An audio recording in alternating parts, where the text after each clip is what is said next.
سیدنا صدیق اکبر رضی اللہ تعالی عنہ، چونکہ آپ کا یہ ماہ مبارکہ بھی ہے تو رسول اللہ صلی اللہ علیہ وسلم کی جو محبت سیدنا صدیق اکبر رضی اللہ تعالیٰ عنہ سے ملتی ہے کہ تاریخ اس عالم میں اس کی مثال نہیں ملتی۔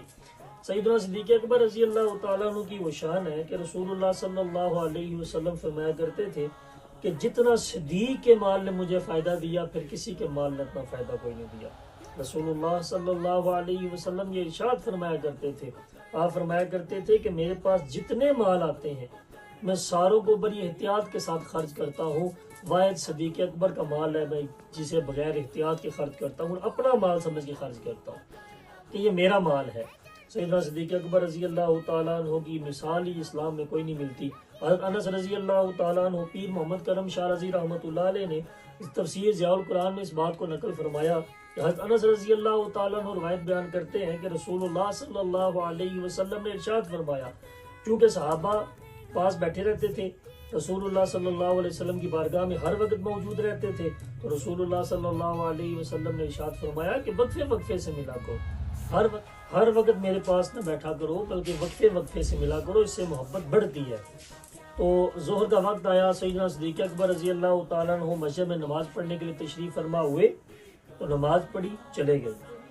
تو جب نماز سے فارغ ہوئے تو حضور صلی اللہ علیہ وسلم نے وقفے وقفے سے ملا کرو کہ جو بندہ وقفے وقفے سے ملتا ہے اس میں محبت بڑھ جاتی ہے۔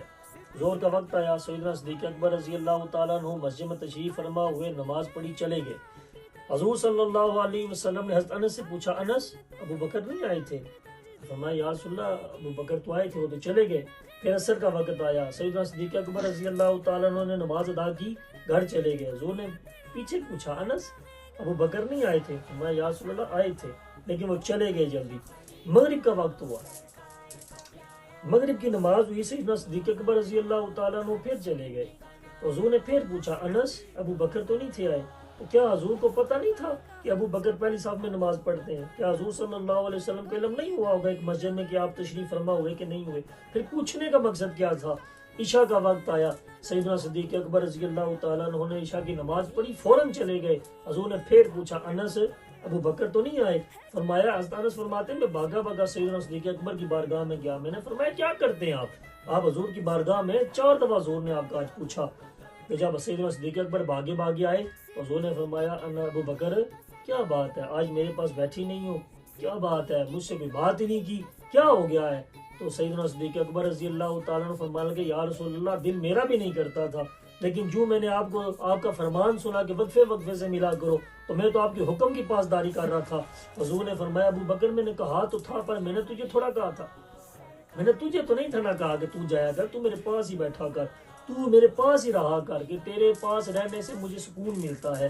رسول اللہ صلی اللہ علیہ وسلم نے حضرت عمر رضی اللہ تعالیٰ عنہ سے فرمایا تھا کہ جب سارے لوگ میرے مخالف تھے، سارے لوگ میری مخالفت کر رہے تھے، تم سمیت سارے مکہ میں میری مخالفت کر رہے تھے، اور یہ ابو سیدنا صدیق اکبر یہ میری خاطر مار کھا رہے تھے۔ تو حضور کی کامل محبت، یہی سال تھا 13 حسن ہجری میں، اور 7 جمادی الثانی سیدنا صدیق اکبر رضی اللہ تعالیٰ عنہ نے غسل فرمایا۔ غسل فرمانے کے بعد چونکہ سردی تھی، آپ کو ٹھنڈ لگ گئی، اور پھر 16-17 دن جو ہے آپ شدید علالت کے باعث رہے اور آپ شدید بیمار رہے کہ 22 جمادی الثانی جو تھا وہ آپ کا وصال کا دن تھا۔ آپ کی تاریخ بہت بڑی ہے، بہت جامع ہے۔ حضور صلی اللہ علیہ وسلم نے ارشاد فرمایا کہ ساروں کے میں نے قرضے لٹا دیے لیکن صدیق کا قرضہ بھی بقایا ہے۔ سیدنا صدیق اکبر رضی اللہ تعالیٰ عنہ کا اسلام آج بھی مقروض ہے۔ فرمایا قیامت کے دن اللہ اسے اجر دے گا، میں اللہ سے اسے اجر لے کے دوں گا، دنیا میں اس کا اجر میں نہ دے سکا۔ تو یہ سیدنا صدیق اکبر رضی اللہ تعالیٰ عنہ کی شان ہے۔ ہمیں آپ کی سیرت پڑھنی چاہیے، ہمیں آپ کے واقعات پڑھنے چاہیے۔ آپ نے حکومت کی پھر کتنا عرصہ کی، پھر آپ نے کون کون سے علاقے جو ہے فتح کروائے، پھر وہ جو مسلمہ کذاب اور سارے جو مدعیان نبوت ہو گئے تھے، جنہیں جھوٹے نبیوں کے دعوے کیے تھے، ان کے ساتھ پھر آپ نے کیا کیا، آپ نے صباح کے ساتھ کیا کیا، آپ نے طلحہ کے ساتھ کیا کیا، آپ نے مسلمہ کذاب کے ساتھ کیا کیا۔ یہ ساری باتیں یہ انسان پڑھے تو پھر پتہ چلتا کہ سیدنا صدیق اکبر رضی اللہ تعالیٰ عنہ کی زندگی کیا تھی۔